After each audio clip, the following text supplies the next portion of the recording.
Assalamualaikum warahmatullahi wabarakatuh. Alhamdulillahi wa kafa. Wa salatan wa salaman ala habibihil mustafa. Amma ba'd. Surah Ar-Rahman yang maha pemurah. Surah Ar-Rahman adalah surah Madaniyah, diturunkan di bumi Madinah dan mengandungi 78 ayat. Surah Ar-Rahman membincangkan berkaitan dengan nikmat-nikmat kurniaan Allah yang tidak terhitung banyaknya. Dan antara nikmat yang terawal disebut dalam surah Ar-Rahman ini adalah nikmat Al-Quran. Masya Allah. Nikmat Al-Quran ini sebenarnya sangat besar nilainya. Subhanallah. Surah Ar-Rahman juga di dalamnya, jika kita lihat, ada membincangkan berkaitan keadaan pendosa, juga keadaan golongan muttaqin, golongan orang-orang yang bertakwa yang akhirnya mendapat kebahagiaan di akhirat sana. Dalam surah Ar-Rahman ini merupakan surah pertama yang mana ditujukan kepada jin dan manusia secara serentak. Jika kita lihat dalam surah Ar-Rahman, ada dakwah secara langsung kepada golongan jin. Surah Ar-Rahman ini diakhiri dengan puji-pujian kepada Allah Subhanahu Wa Taala. Allah, Dia Maha Pemberi nikmat dan Allah lah selayaknya mendapat pujian. Kita dah tengok pengenalan surah daripada Ensiklopedia Al-Quran, Mushaf Mufiq.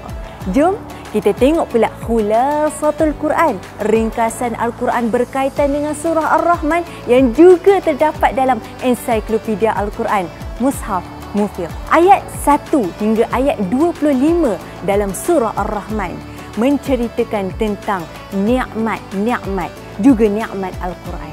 Juga di dalam surah Ar-Rahman ayat 1 hingga 25 ini ada menceritakan tentang hakikat kewujudan manusia, hakikat peredaran bulan dan bintang yang bergerak, yang beredar tepat kiraan waktunya. Subhanallah.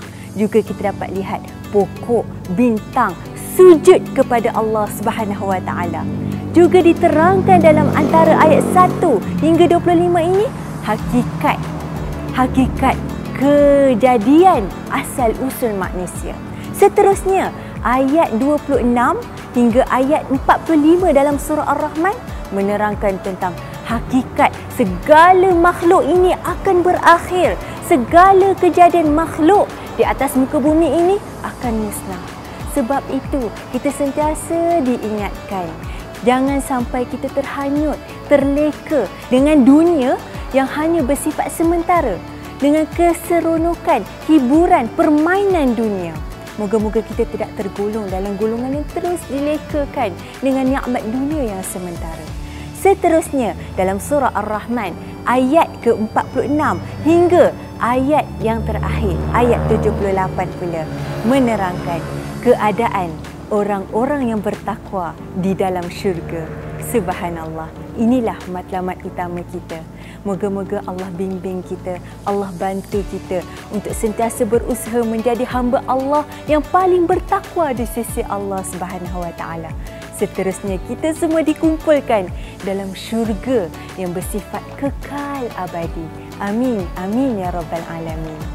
Perkongsian berkaitan dengan pengenalan surah Ar-Rahman, juga Khulasatul Quran, ringkasan Al-Quran dalam surah Ar-Rahman ini saya ambil daripada Ensiklopedia Al-Quran, Mushaf Mufiq. Bagi anda yang berhajat untuk memiliki Ensiklopedia Al-Quran Mushaf Mufiq, anda boleh dapatkan di www.nashrquran.com atau hubungi admin Akademi Nashr Quran di 016 718 2825. Jangan lupa like, komen, share, subscribe YouTube channel Akademi Nashr Quran. Follow juga semua sosial media Akademi Nashr Quran. Segala yang baik itu datangnya daripada Allah Subhanahu Wa Taala. Wabillahi taufiq wal hidayah. Wassalamualaikum warahmatullahi wabarakatuh.